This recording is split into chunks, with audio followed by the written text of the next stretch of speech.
ng cellphone. Kanina pa yan, ha? Napagod ka na sa kasi cellphone mo. Papa, totoo ba ang aswang? Alam mo, anak, yung aswang na yan, walang katotohanan yan. Guni-guni ng tao, gawa-gawa ng tao.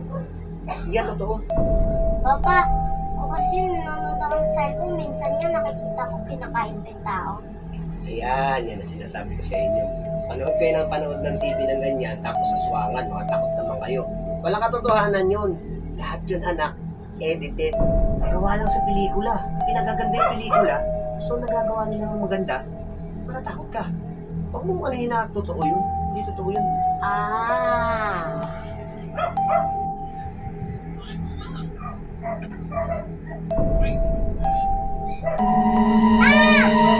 Papa, aswang ka?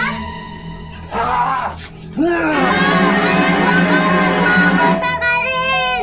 Papa! Papa! Papa! Huwag mo ako sakalin, anak mo ako! Huwag mo ako sakalin!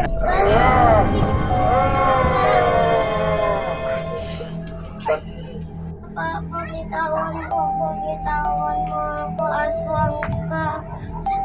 Oh, Diyos ko, tulungan mo ako. Papa, gising na natin ka. Kuya, si Papa aswang.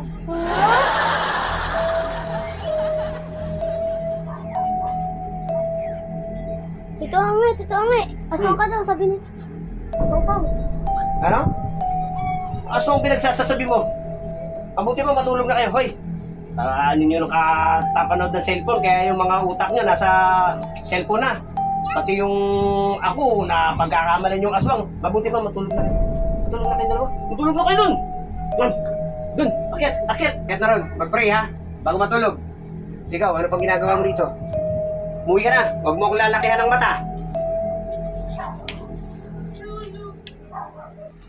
Ah!